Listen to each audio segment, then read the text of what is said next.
Doctora. Bueno, buenos días.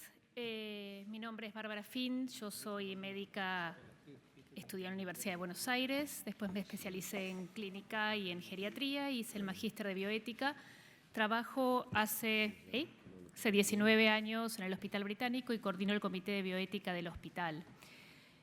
Agradezco la oportunidad de ser escuchada y agradezco la oportunidad de que surja de este debate algo positivo. Creo que todos estamos buscando lo mejor para nuestra sociedad.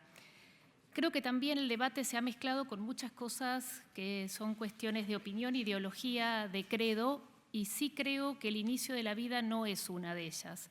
Creo que desde la ciencia al menos no nos cabe duda de la existencia de vida humana desde la concepción. El óvulo y el espermatozoide se unen y eso sí son células aisladas, pero una vez que se realiza esta fusión del pronúcleo femenino y masculino, esa singamia genera un individuo genéticamente diferente con un ADN propio que tendrá el resto de su vida y que es absolutamente diferente al de sus progenitores.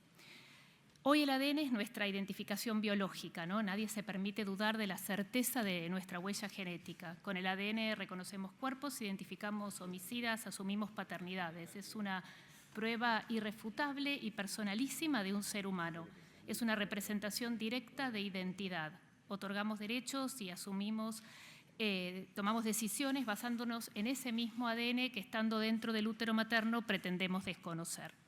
Por otro lado, la medicina, y solo con el fin de estadificar procesos y poder estudiarlos, les pone nombres, ¿no? Cigoto, blastocito, embrión hasta la 9ª semana, feto, pero en ninguno de ellos se establece una diferencia entre hasta acá es un conjunto de células y acá es una vida humana. No sucede nada mágico entre la semana 14 y la 15, entre la 16 y la 18, entre la 20 y la 24, que nos permita decir, por lo menos desde la biología, a partir de ahora sí es una vida humana. También es importante aclarar que el ser humano no se define por su capacidad de conectarse con el medio, comunicarse, razonar, sentir, expresarse. No tenemos categorías de vida de acuerdo a capacidades intelectuales. Y para aquellos que sostienen que si la medicina declara muerto a alguien que no tiene actividad cerebral, lo mismo podría llevarse el caso del embrión, aclararles que olvidan una parte fundamental de la definición de muerte cerebral que tiene que ver con la irreversibilidad. En la muerte cerebral es un cerebro que se daña en forma irreversible y es incapaz de sostener sus funciones. O sea, a partir de ahí en adelante no queda nada. Mientras que en el embrión nunca podemos hablar de irreversibilidad. Es un proceso continuo que, al contrario, avanza. Lejos de detenerse, avanza. Uno escucha con demasiada frecuencia que las mujeres tenemos derecho a decidir sobre nuestro cuerpo. Y ante esta afirmación, como mujer y como médica, mi único planteo es que no es solo mi cuerpo, es el cuerpo de otro, es el cuerpo de otro genéticamente diferente. No tengo ninguna célula en mi cuerpo que tenga un ADN diferente como lo tiene el embrión. O sea, esto no es un órgano, no es otro ser. Y yo creo que no podemos poner la autonomía materna por sobre una vida cuya autonomía paradójicamente está conferida durante el embarazo a esa mujer. Entonces, si desde la ciencia no tenemos dudas sobre el inicio de la vida, el derecho al aborto implicaría reconocer desde el Estado que tenemos diferentes categorías de vidas más valiosas que otras. Estableceríamos que algunas merecen cuidado y protección y otras, casualmente aquellas que no pueden expresarse, quedarían libradas a su suerte. Estas opiniones generan alarma en aquellos que creemos en una sociedad humana e inclusiva. ¿Qué diferencia existiría entre un embrión y un adulto en estado vegetativo persistente, estado de mínima conciencia o un anciano en la etapa final de una demencia? Corremos riesgos de caer en una sociedad donde la eugenesia o la selección de individuos de acuerdo a alguna característica sea moneda corriente. Y creo que no es necesario recordarles las consecuencias que ha sufrido la humanidad cada vez que ha intentado ese camino. Queda a la vista que las personas tenemos poca memoria y las prácticas eugenésicas se siguen desarrollando. Este punto en particular podría hacer hincapié en lo que pasa en otras sociedades con el aborto libre, que están reflexionando muchos años después. En España, puntualmente, hay toda una movida a favor de acortar los tiempos y tiene que ver con grupos que defienden los pacientes con síndrome de Down o trisomía 21. Hace 10 años nacía un caso cada 670 chicos vivos y actualmente la cifra cambia y hay uno cada 1.200. La proporción de aborto, lo más por ahí grosero es que la proporción de aborto inducido en el diagnóstico prenatal fue de 95.7. El razonamiento que esgrimen los defensores de estas medidas eugenésicas es fruto de una tesitura que concibe a la vida humana como un bien instrumental. Según este razonamiento, toda vida humana para ser digna de vivirse ha de tener un nivel de calidad. Sucede entonces que la ética de la vida se sustituye por la ética de la calidad de vida. Sin esa calidad de vida no existiría justificación para sentir como humana o defender como humana la vida de ese sujeto. La preocupación de todos en este lugar creo que es la vida de las mujeres, tanto de aquellos que defienden la legalización como los que estamos en contra. Siguiendo ejemplos de otros países, Chile tiene la tercera tasa de mortalidad materna más baja de América después de Canadá y Uruguay y tiene unas legislaciones más restrictivas en materia de aborto, habiendo aprobado recién en agosto del 2017 los supuestos que nuestra ley tiene desde hace rato. Esto nos hace reflexionar que hay alternativas relacionadas con educación y acceso al sistema de salud. Lo más grave del asunto es que seguimos sin preocuparnos por las mujeres. La mujer que recurre a un aborto es fruto del fracaso de nuestra sociedad. No pudimos brindarle educación, acceso a la salud, herramientas para que se conozca, quiera, valore su vida, elija. No supimos acompañarla ni protegerla en situaciones de violencia y pretendemos solucionar toda esta enorme falta simplemente con un aborto limpio, sin pensar que después la que sigue sufriente y sin herramientas es la misma mujer, sumado a todo lo anterior el dolor de una muerte. Citando el comunicado de la Academia Nacional de Medicina, la salud pública argentina necesita de propuestas que cuiden y protejan a la madre y a su hijo, a la vida de la mujer y la del niño por nacer. La obligación médica es salvar a los dos y nada bueno puede derivarse para una sociedad cuando se elige la muerte como solución. Si el aborto clandestino es un problema sanitario, corresponde a las autoridades tomar las mejores medidas preventivas y curativas, sin vulnerar por esto el derecho humano y fundamental a la vida. Es por esto que confío que surja de esta Cámara un rechazo al proyecto que tiene sanción en diputados y que podamos trabajar en un proyecto genuino con alternativas diferentes que protejan a la maternidad vulnerable, que protejan a la madre y al niño por nacer. Argentina tiene que ser capaz de tener una opción diferente, una opción diferencial. Y para finalizar, les repito nuevamente, yo terminé mi exposición en diputados con una frase que me encanta de un libro de Viktor Frankl que dice: la historia nos dio la oportunidad de conocer al hombre quizá mejor que ninguna otra generación. ¿Quién es en realidad el hombre? Es el ser que siempre decide lo que es. Es el ser que inventó las cámaras de gas, pero también es el que entró en ellas con paso firme y musitando una oración. Todos decidimos, ustedes deciden, tienen la enorme responsabilidad de decidir por todos los argentinos y sobre todo decidir qué sociedad queremos. Gracias, doctora. ¿Alguna pregunta? Senadora Nancy González. Buen día. Gracias, doctora. Usted nombró, por ejemplo, en España los casos de síndrome de Down. En el proyecto que viene en revisión de la Cámara de Diputados, en ningún momento avala los abortos por síndrome de Down. Lo que dice específicamente es inviabilidad de la vida extrauterina del feto, en el artículo 3, inciso C, y no otras causas como malformaciones que sean compatibles con la vida. Así que en este proyecto que estamos tratando nosotros no entrarían los ejemplos o la exposición que usted nos brindó. Sí, senadora, entran porque la translucencia nucal se hace entre la semana 9 y la 12, con lo cual la mujer se va a enterar y va a poder elegir libremente hasta la semana 14. España tampoco tiene un sistema que avale el aborto específico de los niños con síndrome de Down. Es lo que surge de cuando uno legaliza una práctica. En nuestro proyecto no está contemplado eso. Esto es lo que yo le quiero preguntar. Sí, nosotros contemplamos aborto libre hasta la semana 14. Sin ninguna explicación. La mujer se hace la translucencia nucal entre la semana 9 y la 12 y ahí tiene diagnóstico. Pero a partir de la semana 14 no está contemplado. A partir de la semana 14 no, antes sí. Perfecto. Senador Luenzo. Doctora, hay un tema que creo que tenemos que ratificarlo a cada momento, que estamos enfrentando una ley, digamos, donde todos estamos de acuerdo con la vida de todos. O sea, a mí no me cabe ninguna duda, todos estamos en contra del aborto. Ahora lo que tenemos que resolver es una realidad, que hay miles de mujeres que se mueren y se mueren porque están en el marco de la clandestinidad y tienen que recurrir a prácticas abortivas en las peores condiciones. Y de alguna forma esto hay que resolverlo. Digamos, hay que terminar con las muertes, no solamente de las mujeres, sino de los niños por nacer, porque también ellos se mueren. Y en democracia tenemos contabilizadas más de 3.000 muertes. Y creo que esto me parece que de algún modo hay que corregirlo. Y yo coincido plenamente con usted, con el anterior disertante, que creo que las políticas educativas, las políticas sanitarias, en las que nos van a sacar de este debate, nos van a sacar de este problema. Pero hoy en día no creo que la solución sea discutir en qué momento nace la vida, en qué momento comenzamos, realmente es una persona o no es una persona, si lo analizamos desde el punto de vista del Código Civil, lo analizamos desde el punto de vista del marco del Código Penal.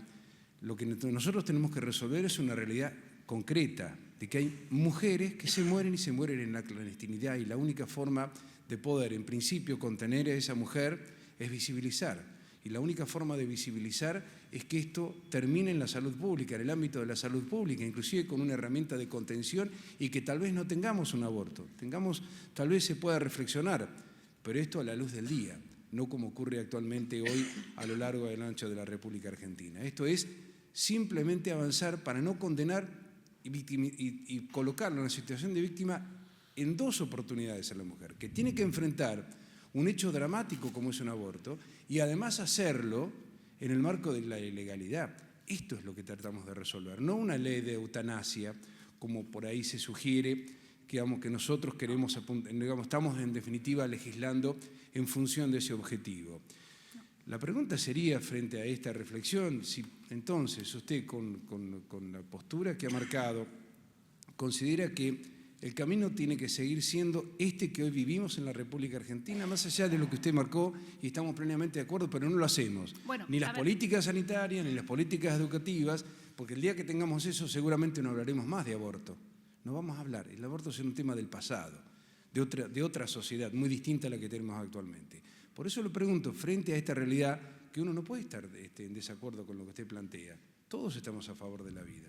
Lo que tenemos que resolver en este marco es cómo salvamos vidas, no cómo las ocultamos, cómo las ponemos debajo de la alfombra, una realidad que realmente nos angustia a todos. Mire, un poco más que nada es una reflexión frente a un planteo que yo obviamente desde lo básico coincido. No coincido cómo resolvemos la situación. Bueno, una de las cosas que a mí me sorprendió, el doctor que habló primero, veníamos a plantear propuestas absolutamente diferentes, y la verdad que lo que él plantea es absolutamente cierto. Estamos todos de acuerdo en esto, todos queremos salvar la vida. Lo que a mí me preocupa es que nosotros tenemos leyes de educación sexual hace años, tenemos leyes de acceso a la anticoncepción hace años, o sea que me parece que avanzar con una ley más, sin tener conciencia de que no estamos pudiendo controlar lo que ya legislamos, parece que esto no es cuestión de seguir aumentando, es cuestión de seriamente hacer una crítica y decir dónde estamos fallando. Porque yo coincido con la pregunta que hizo uno de los presidentes, es esa nena, le hacemos el aborto y la devolvemos a la casa. ¿Por qué? Porque sabemos que fracasan. Sabemos que la adolescente es un problema, pero no tiene acceso porque el plan fracasa, porque el proyecto fracasa. Me parece que si pusiéramos la mitad de la energía que estamos poniendo en esto, en hacer cumplir los proyectos que tenemos y que son buenos, tal vez el debate hoy sería otro. Lo que yo creo que, y sí creo, y eso me parece muy importante, lo charlaba antes de entrar, me parece que no existe ni de un lado ni del otro, esto no es una guerra, acá todos queremos lo mejor para la sociedad, en esto estoy absolutamente de acuerdo, lo charlaba con las médicas de Rosario con las que compartí la exposición en Diputados, o sea, pensábamos absolutamente contrario, pero teníamos un punto en común, que es que queremos una sociedad mejor. En las formas no estamos de acuerdo. Yo sí creo en la educación, sí creo que todas estas leyes que tenemos, todos estos proyectos y programas que tenemos, nuestro objetivo y nuestra función es hacerlos cumplir. Porque si no, entonces seguimos legislando con cosas que sabemos que, bueno, iba a fallar y hacemos otra. No, igual la ley no es solo, es el derecho al aborto libre, hasta la semana 14, es otra cosa. Senadora Sagnum. Buenos días, doctora. Buen día. Gracias, presidente. Escuchándola en cuanto a su reflexión, ¿no? Y como médica, como parte también del sistema de salud de la República Argentina, creo que el fallo FAL en el año 2012 lo que desnuda es justamente la existencia de barreras permanentes desde el punto de vista del sistema de salud para hacer efectivos los derechos de las mujeres en este caso. Entonces, en realidad, yo creo que no es que se trata de seguir ampliando derechos así ligeramente, sino que además de ampliar derechos, lo que tenemos que hacer es justamente garantizar la efectividad de esos derechos. Y la verdad es que el aborto no punible se incluyó en la República Argentina desde el año 1921 en el Código Penal. Estamos hablando de casi 100 años atrás, donde se incorpora. Estamos hablando de 100 años atrás, donde el Parlamento de la Nación Argentina estaba compuesto en un 100% por varones. Y sin embargo, allí, esos varones de Cámara de Diputados, Cámara de Senadores, resolvieron que había abortos no punibles. Sin embargo, tuvo que llegar el fallo FAL recién en el año 2012 para que cuando una mujer vulnerada en sus derechos concurriera a un centro de salud, se pudiera hacer efectivo ese derecho.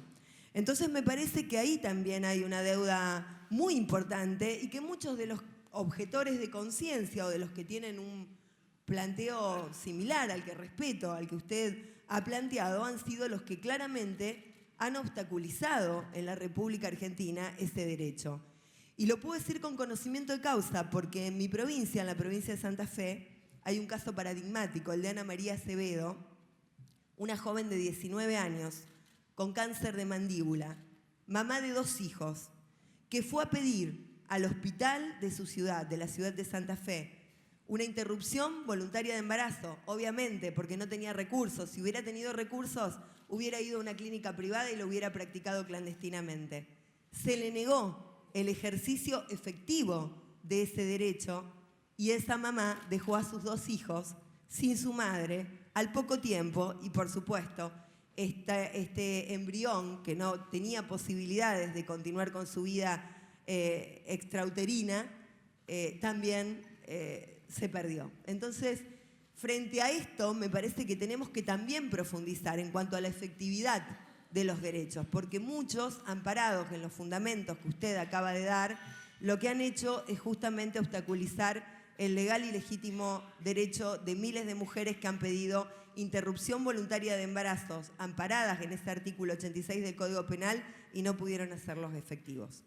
Yo en eso le doy la razón. La pregunta es, ¿quién tiene que controlar que eso se cumpla? ¿Quién tiene que estar ahí para que las formas y lo que tenemos... Es como si vulneran cualquier otro derecho.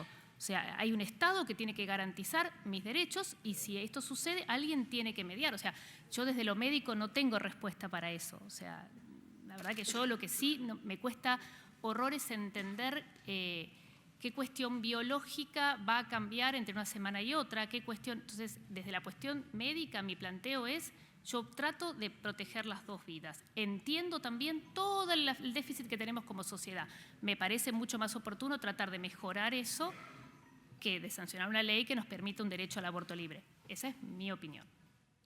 Senadora Verasay. Muchas gracias, doctora, por acompañarnos. La escuchaba sobre su presentación y el diagnóstico y su defensa por el proyecto que estamos tratando, o sea, su opinión distinta. En parte creo que lo que le decía la senadora preopinante tiene que ver como una de las herramientas que nosotros discutimos hoy para garantizar la efectividad del derecho es una nueva ley. Ese es nuestro rol, de alguna manera, de discutir con los profesionales que tienen que ejecutar directamente una orden que viene de un código penal, si ya con una interpretación, con un fallo de la Corte Suprema, órgano máximo encargado de interpretar nuestras leyes, no alcanza, es necesario que discutamos varias leyes que afectan hoy el problema que está atravesando a las mujeres y es la decisión de interrumpir el embarazo. Frente a esta, me parece que iba por ahí la aclaración de la senadora. Mi pregunta es, todos pensamos hacia adelante que el aborto o la interrupción voluntaria del embarazo es la última opción de la mujer.